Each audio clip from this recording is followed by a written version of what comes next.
Good evening, ladies and gentlemen, boys and girls. Welcome to Jahaneman. Today is very special for all the Indians. Today we are celebrating National Science Day. What is the significance of this day? Why do we celebrate National Science Day on 28th February?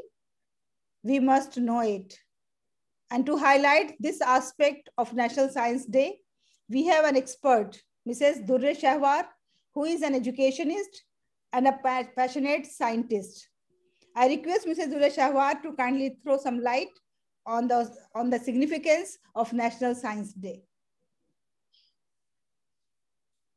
Assalamu alaikum, Shahwar. How are you? Wa alaikum assalam wa rahmatullahi wa barakatuh. I'm good. How are you, Ms. Dr. Alima? Alhamdulillah, I'm also good. And Durre Shahwar, ma'am, today is National Science Day. We are very happy. So please let us know that why do we celebrate this day on 28th February? Okay, I'll try my best. Hello, everyone. Assalamu alaikum. A very good evening to all of you. Today, we are celebrating a tall figure and a Nobel laureate, Dr. C.V. Raman, who is well known for his work in the field of light scattering, popularly known as the Raman effect. And he was the first Asian to receive a Nobel Prize in any branch of science. He was born to a Tamil Brahmin parents and was the second of 8 siblings. He completed his high school and secondary school at the age of 11 and 13 years, respectively.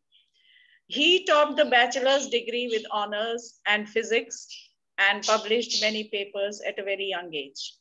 His contributions are many, majorly in optics and acoustics. He founded the Indian Academy of Science in Bangalore, established Raman's Research Institute.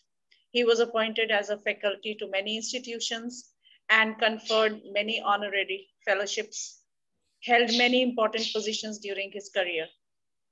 He was a very keen observer, obviously being a scientist, and on his first trip to Europe, while flying over the Mediterranean Sea, he contemplated the blue color of the sea, which we would all ignore, all of us, and looking down into the waters with a nickel prism and a pocket-sized spectroscope, he studied the sea water and was motivated to identify the prevailing explanation for the blue color of the sea by another scientist named Rayleigh as being incorrect, and he challenged his findings.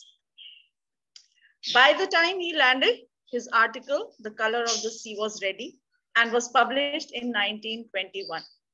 This day, that is February 28, 1928, he discovered, along with Mr. K.S. Krishnan, a novel phenomenon on the light scattering, which they called modified scattering, and famously known as Raman effect, for which he was given the Nobel Prize.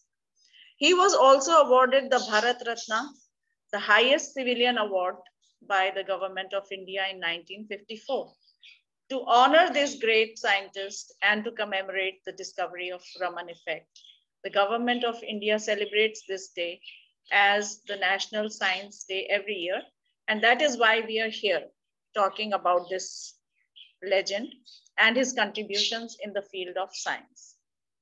The significance of this day is to raise awareness on the importance of science in daily life. And the theme for this year's National Science Day revolves around the same technology in education. That is, the future of STI, impact on education skills and work. We are well aware that science plays an important role in our daily lives and has brought us out of many superstitious practices that were prevalent in previous ages. And with the growing technology, every human being is being impacted no matter where and what background he comes from. We cannot live without technology and would be eliminated if we did not adapt to this changing trend. We need to see how this technology can be used in the best of ways, especially for the future. And for that, we need to raise a generation well equipped with skills to handle the technology and the fast-paced developments. In this case, We need to take care of our education sector. Let's talk about the future of education in this fast-paced world. And a revolution brought about by the technology. We are all well aware that the world outside the schools changes faster and faster. The technological advancement is happening at a pace that's unbelievable as compared to the previous times. And the majority of students need to be equipped with the set of skills required for this. We are entering a world where there is a lot of value in just kind of sitting there and doing what we are doing, increasingly what a computer could do, a thing to worry us. We need to create a new model of education suited to the 21st century instead of the last half of the 19th century. And that is going to happen as the world we live in changes to embrace the tech future. How, what, and why we teach and our education system will also be reshaped to keep up to date with the changing trends and the growing demands of the 21st century. The future teaching and the learning will be based on few points that I'm going to elaborate on. Number one is the connectedness, collaboration, and correlation. A concept of teachers standing in front of the classrooms and teaching their students to listen and respond to questions is increasingly a thing of the past. While not an entirely new approach, students are learning still using the technology, and spaces will supersede the typical classrooms that we know today. This will see students become partners or creators of their own learning experience that allow collaboration, communication, teamwork for all students to happen beyond classroom walls. We need to facilitate for these experiences in context, and our classrooms need to be a reflection of this. They will be setups to allow the collaboration to occur on learning projects between individuals or small or large groups of students. Classrooms will coexist as physical spaces as they do now and also online, flipping the current learning model upside down so that the students can learn at home and have to spend time collaborating their knowledge to real life issues. Number two, anywhere, anytime learning rides the wave of the digital era. It is becoming easier to get connected with the global reach. A world of information is at your fingertips with the click of a button or a simple voice command as technology continues to advance. Students need to grow and learn with it. Technology is no longer a motivating factor as it used to be when we were students, when it comes to learning. But nowadays, it has become the need of the hour. It is something that needs to be incorporated in the future education to ensure students are equipped with the skills to cope up in a world dependent on technology. While technology has actually been created, it has created endless boundaries where learning can occur with anyone and anywhere.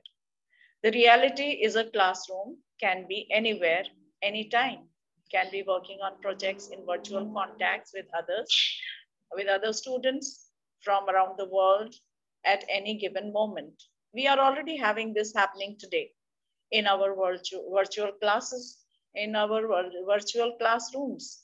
Technological advances have enabled interconnectedness of information and people with the click of a button. Education in future will need to demonstrate how technology can be used to students' advantage, as well as tech future generations how to handle problems that arise from it that can change learning for even forever. We need to embrace it and manipulate it to our own advantage. Number three is customization for a learner. These days, all these students are treated, not these days, previously, all the students were treated as one group and with a model lesson plan that fits all. First approach alongside our changing notions of what constitutes a classroom, our ideas about the way teaching is delivered must also be reshaped.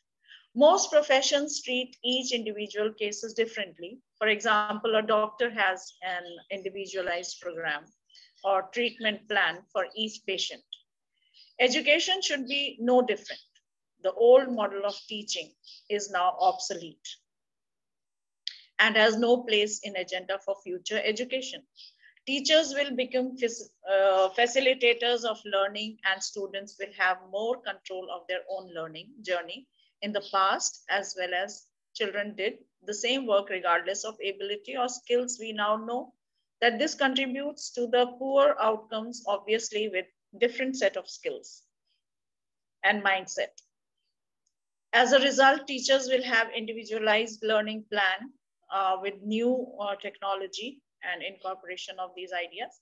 And then they have already started this as experiments in the schools. And this enables each student to learn at a place that best suits their abilities, to engage with content that is most beneficial to them. A combination of evidences gathering and feedbacks from parents and students and other professions will enable these plans to be successful and integrate into the education system to maximize the potential of individual progress. Some elements of teachers' learning will remain, which will augment traditional learning practices. When combined with digital media, obviously technology cannot wipe out the humans unless used cautiously. We need to be very careful when we incorporate technology. We should be the masters, and technology should be the slave and not otherwise. So the number 4 is testing to the test. When we give tests to the students, the question arises, what are we testing for? The students are heavily focused on the end result, and achieving high scores and receiving distinctions in a class using those tests. Education of future will prove what you have been told many times before, that results do not define you. Believe that testing on its own can be a dangerous approach, creating confused, low-esteemed pupils, and so is grading, which is a waste of time if purpose is solely to point out who's at the top and who's at the bottom. Assessments in future will be evidence-based, using resources that allowed learning plan to be drawn up and personalized. The big question is, why are we grading and for whom? We want a society in which everyone is able to do the job and elements of it competently. Do our exams really prepare us for this? I have seen in my experience of almost more than 25 years that few students who did not fare well during their school years are doing well in life now, whereas some of the toppers are struggling. So we really need to worry about this. Not only the students, the educators should also adapt. So we have the 5th number, educators of the future. Curriculum teaching and learning already extends well beyond the classrooms and will continue to do so as education changes to suit the future needs. The role of the teacher must also adapt and grow. It is each teacher's responsibility to empower students to take risks, be innovative, and seize the opportunity thrown their way. In light of a shift towards a more personalized learning experience, teacher of the future must be prepared to be data collector, as well as an analyst, planners, collaborators, curriculum experts, synthesizers, problem solvers, and researchers. It's indeed a great task ahead for all of us, and we need to be prepared for all that. And we all should seek for the world that is a better place to inhabit, and us a better community to be. We should work towards sustainability and peace. The pace of technology is really getting faster and faster. We need to equip ourselves well with the skills that would help us to cope up with the developments around us.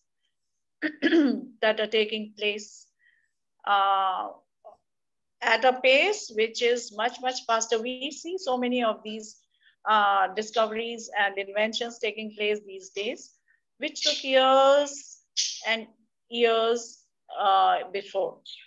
But now it is very quick and very fast. And we need to cope up with this advancement, which is going at a very fast pace. And that can only be done if we change the system of education, if we change our mindset, and if we adapt to the new technology. I think this is what I had to say, Dr. Halima Saadia. Thank you very much, Mrs. Zura Shahwar. It was really very informative and very educative. And the suggestions you have given to bring changes in our education system is really marvelous. We all have to work upon that. Thank you very much for being with us. Wishing you all a very fruitful and more productive future and a very happy Science Day. Thank you all. Thank you, Dr. Halima Saadia, for having me here and giving me an opportunity to express my views. Thank you.